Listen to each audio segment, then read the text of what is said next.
नमस्कार।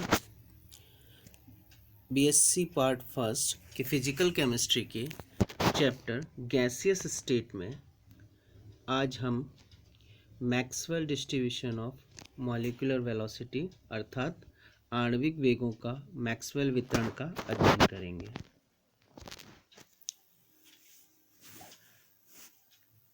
Maxwell distribution of molecular velocities या आणविक वेगों का मैक्सवेल वितरण नियम क्या है? गैस के अणु आपस में टक्कर करते हैं। टक्कर के फलस्वरूप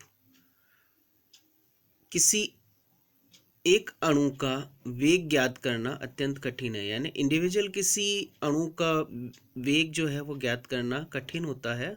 अतः अणुओं की कुल संख्या का कोई निश्चित अंश अवश्य होगा जिसका किसी समय पर एक विशेष वेग होता है। अब यह प्रश्न उठता है कि ऐसे कितने अणु हैं जिनका एक विशेष वेग होगा। दूसरे शब्दों में हम ये कहें कि गैस के अणुओं में वेगों का जो वितरण है वो किस प्रकार होता है। इसको मैक्सवेल ने प्रायिकता सिद्धांत का उपयोग करते हुए आणविक वेगों के वितरण नियम से समझाया। इस नियम के अनुसार गैस के अणु शून्य से लेकर काफ़ी अधिक वेग परास में वितरित होते हैं, यानी गैस के अणुओं का जो वेग है शून्य से लेकर बहुत अधिक वेग तक होता है, यानी 0 से अधिक वेग तक की परास होती है।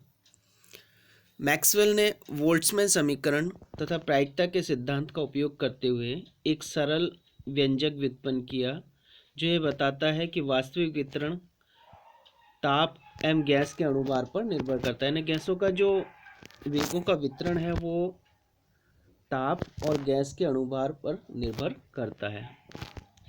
मैक्सवेल ने गणितीय उपचार के बाद जो अंतिम समीकरण दी वह निम्न प्रकार थी: PCDC equal to 4 pi m/2 pi KT की पावर 3/2 C स्क्वायर एक्सपोनेंशियल की power MC square upon 2KT DC। इस समीकरण को मैक्सवेल ने डिराइव किया था। इसे मैक्सवेल का आणविक वेगों का वितरण कहा जाता है। C और DC के वेग के मध्य के अणुओं का जो अंश है उस PCDC को हम dN/n के रूप में भी लिख सकते हैं। यहाँ n गैस के अणुओं की संख्या है। तो अगर हम PCDC को dN/n के रूप में लिखें तो इक्वेशन क्या होगी? dN/n0 equal to 4 pi m/2 pi KT की पावर 3/2 e की power minus MC square upon 2 pi KT C square DC। यह हम इसको रीअरेंज करें तो क्या होगा? 1/n0 dot dN/dC equal to 4 pi m/2 pi KT की पावर 3/2 e की power minus MC square upon 2 KT C square. यहाँ C जो है, ये जो C है वो अणुओं का वेग है। DC वेग में थोड़ा परिवर्तन, ये DC वेग में थोड़ा परिवर्तन है। dN/n0 अणुओं की वह भिन्न अथवा अंश है जिसका वेग C और DC के C तथा C प्लस DC के मध्य होता है। अगर हम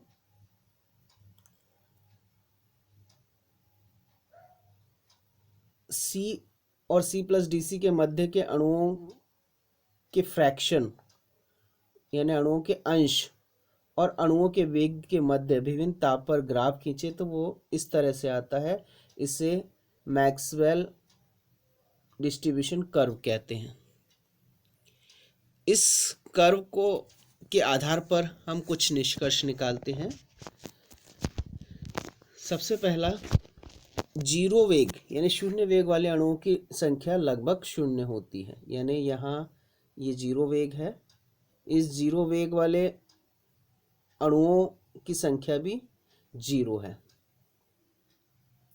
ज्यों ज्यों वेग का मान बढ़ता जाता है,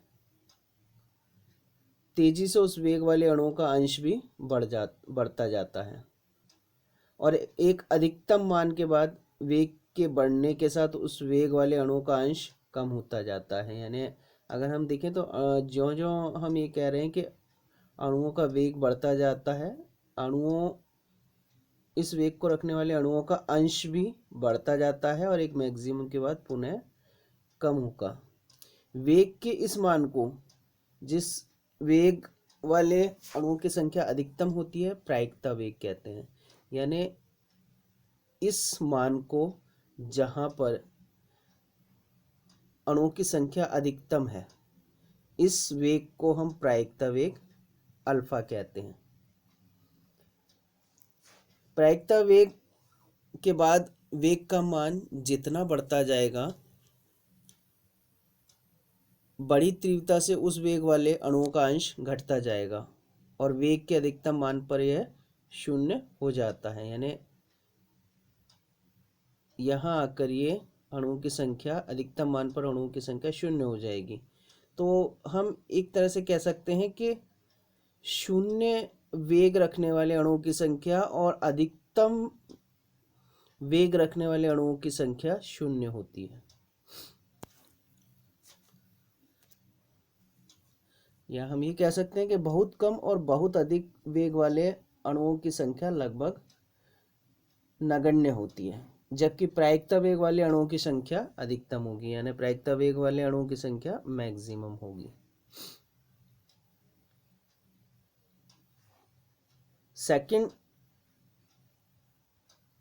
सेकंड कंडीशन हम देखें, या दूसरा निष्कर्ष हम देखें इस ग्राफ से, यदि हम तीन भिन्न भिन्न तापों पर ग्राफ खींचें और इनकी परस्पर तुलना करें, तो ताप बढ़ने पर अणुओं के प्रायिकता वेग के मान में वृद्धि होती है।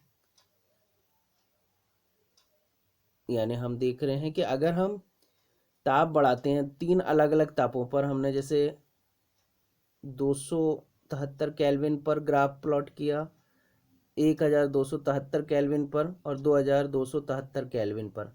अगर हम प्रायिकता वेग देखें तो 273 केल्विन पर प्रायिकता वेग का मान ये अल्फा है, 1273 पर अल्फा डैश और 2273 पर अल्फा डबल डैश। तो अगर हम प्रायिकता वेगों का मान देखें तो क्या होगा, alpha double dash is greater than alpha dash is greater than alpha, अर्थात अत्यधिक ताप पर गैसों के प्रायिकता वेग का मान अधिक होता है और कम ताप पर गैसों के प्रायिकता वेग का मान कम होता है। यानी हमने ये देखा, alpha double dash is greater than alpha dash is greater than alpha, यानी ताप बढ़ाने पर प्रायिकता वेग के मान में वृद्धि होती है। तीसरा निष्कर्ष देखें हम, ताप बढ़ने के साथ वक्र की ऊंचाई कम हो जाती है, अर्थात ताप बढ़ने के साथ प्रायिकता वेग के अणुओं की संख्या घटती जाती है। इन्हें निष्कर्ष क्या निकल रहा है कि n is greater than n dash is greater than n double dash, यानी ताप बढ़ाने के साथ प्रायिकता वेग वाले अणुओं की संख्या घटती जाएगी। हमने इस ग्राफ में देखें, जैसे हम ताप बढ़ा रहे हैं, जैसे 273 पर n की वैल्यू हाईएस्ट है, फिर उसके बाद अगर हम ताप और बढ़ा देते हैं यानी 1273 कर देते हैं तो ये n डैश हो जाएगी, और 2273 कर देंगे तो n डबल डैश हो जाएगी। तो हम ये कह सकते हैं कि प्रायिकता वेग रखने वाले अणुओं की संख्या ताप बढ़ाने पर घटती है।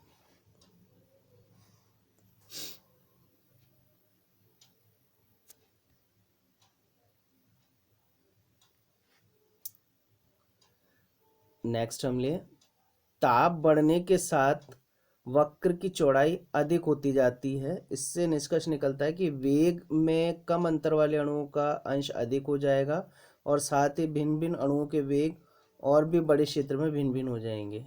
यानी ताप बढ़ाते हैं तो वक्र की चौड़ाई अधिक हो जाती है। यहाँ हम देख रहे हैं जैसे जैसे हम ताप बढ़ाते हैं, 273 पर वक्र की चौड़ाई कम है, लेकिन जैसे ही हमने ताप बढ़ाया अब इसकी वक्र की चौड़ाई बढ़ गई, और अधिक ताप बढ़ाते हैं तो वक्र की चौड़ाई और अधिक बढ़ जाती है। तो वक्र की चौड़ाई बढ़ने से हम क्या निष्कर्ष निकालते हैं कि वेग में कम अंतर रखने वाले अणुओं का अंश अधिक हो जाएगा, यानी और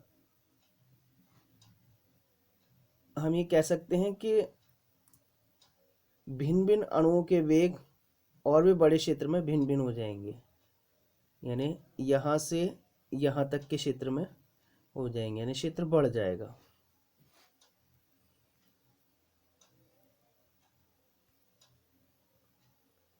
और नेक्स्ट हम फिफ्थ निष्कर्ष देखें, अधिकतम वेग की ओर वक्र का अधिक चौड़ा होना इस बात का संकेत देता है कि प्रायिकता वेग से अधिक वेग रखने वाले अणुओं की संख्या ताप बढ़ने के साथ बढ़ती है। यानी अगर हम ग्राफ से देखें तो जैसे ही हम ताप बढ़ाते हैं, ताप बढ़ाने पर वक्र जो है फ्लैट होता जाता है, यानी इसका क्षेत्र बढ़ता जाएगा।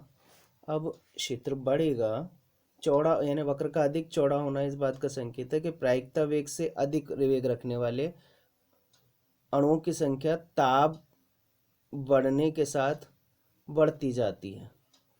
यानी ये प्रायिकता वेग रखने वाले अणु हैं, यानी अब अगर हम प्रायिकता वेग से अधिक वेग रखने वाले अणुओं की संख्या, यानी ये क्षेत्र बढ़ता जाएगा, जैसे जैसे हम ताप बढ़ाएंगे ये क्षेत्र बढ़ता जाएगा, तो प्रायिकता वेग से अधिक वेग रखने वाले अणुओं की संख्या अधिक होती जाएगी।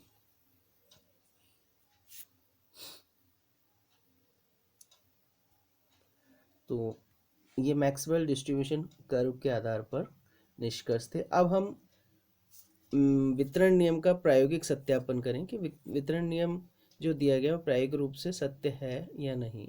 इसके लिए यानी इसके वेरिफिकेशन के लिए दो विधि थी दी गई, एक है स्टर्न विधि और दूसरी है लैमर्ट वेलोसिटी फिल्टर मेथड। इसमें सबसे पहले हम लें स्टर्न मेथड। स्टर्न मेथड में हम एक उपकरण में स्लिट के दो जोड़े लगा देते हैं, यानी एक ट्यूब लेते हैं, इस ट्यूब में हम स्लिट S1 S2 लगा देते हैं, इसी तरह से दूसरे एंड पर भी हम S1 और S2 दो स्लिट लगा देते हैं। इन स्लिट के जोड़ों के बीच में यहाँ हम एक फिलामेंट लगा देते हैं। ये फिलामेंट जो है प्लैटिनम का फिलामेंट होता है, जिस पर हम सिल्वर की लेयर चढ़ा देते हैं, परत चढ़ा देते हैं, और इस पूरे उपकरण और इस ट्यूब के दोनों एंड पर हम फोटोग्राफिक प्लेट लगा देते हैं। अब इस पूरे उपकरण को हम निर्वात कर देते हैं और इस फिलामेंट में हम विद्युत धारा प्रवाहित करते हैं। विद्युत धारा प्रवाहित करने पर क्या होगा, फिलामेंट गर्म होगा और गर्म होने पर जो सिल्वर के कण हैं वो परमाणु जो है वाष्पीकृत होकर स्लिट से पार होकर फोटोग्राफिक प्लेट पर जाएंगे और फोटोग्राफिक प्लेट पर इमेज बनाते हैं, यानी डॉट बनाते हैं। अब हम इस उपकरण को एफ अक्ष के लंबवत तेजी से घुमाते हैं। अब जैसे हमने इसको घुमाया इस तरह से, इस एफ अक्ष के लंबवत हमने इसको घुमाया, यानी इस तरह से घुमाया, तो घुमाने पर क्या होगा, अब जो फिलामेंट से जो सिल्वर के परमाणु हैं जो वाष्पीकृत हुए, वो फोटोग्राफिक प्लेट पर थोड़ी तिरछी टक्कर करेंगे।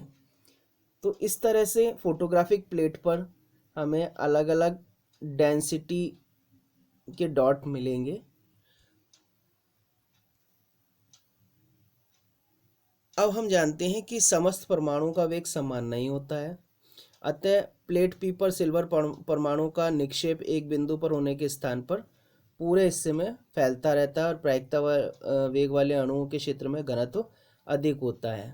तो इस प्रकार हम मैक्सवेल वितरण नियम का प्रायोगिक सत्यापन कर सकते हैं कि अलग अलग वेग पर जो फोटोग्राफिक प्लेट पर डॉट डॉट डॉट हमें अलग अलग मिलते हैं ना, घनत्व अधिक मिलेगा, उनके आधापन अणुओं की संख्या और जिस वेग से हम इसको रोटेट कर रहे हैं उस वेग पर हम एक कर्व प्लॉट करते हैं जो मैक्सवेल डिस्ट्रीब्यूशन कर्व के समान आता है। दूसरा हम ले लैमर्ट वेलोसिटी फिल्टर मेथड, लैमर्ट की वेग फिल्टर विधि। इसमें एक जो छड़ है, उस छड़ में एक निश्चित दूरी एल पर, यानी एक रॉड लेते हैं और इस रॉड के निश्चित दूरी पर एल दूरी पर दो दांतेदार चक्री, ये दो दांतेदार चक्री हैं, वो लगा देते हैं ए और बी। और इस चक्री के एक और हम एक सोर्स लगाते हैं और इस सोर्स और चक्री ए के बीच में स्लिट लगा देते हैं। इसी तरह से इसके दूसरे एंड पर हम रेडियोमीटर लगा देते हैं और चक्री बी और रेडियोमीटर के बीच में भी हम स्लिट लगा देते हैं। अब हम एक निश्चित ताप पर अणु की एक पुंज या बीम सोर्स से हम यहाँ से गुजारते हैं और ये स्लिट से होते हुए इस दांते से, चक्री के दांते से होते हुए रेडियोमीटर पर आती है। रेडियोमीटर इस बीम के कणों की संख्या की काउंटिंग करता है। अब हम इस चक्री को एक निश्चित वेग से घुमाते हैं। हम जानते हैं कि जो अणु है उनका वेग भी अलग अलग होगा, तो जिन अणु का वेग इस चक्री के वेग के संगत होगा तो वो अणु तो इन चक्री के दांतों के बीच के स्थान से निकलकर रेडियोमीटर पर पहुंच जाएंगे, लेकिन अगर इसके संगत नहीं होगा तो वो यहीं टकराकर रुक जाएंगे। तो इस तरह से अलग अलग वेग से हम चक्री को घुमाते हैं और रेडियोमीटर में संख्या नोट करते जाते हैं। तो वेग और अणुओं की संख्या के आधार पर हम ग्राफ प्लॉट करते हैं, तो मैक्सवेल डिस्ट्रीब्यूशन कर्व की तरह ही आता है, जो कि मैक्सवेल डिस्ट्रीब्यूशन कर्व का प्रायोगिक सत्यापन करता है। Thank you.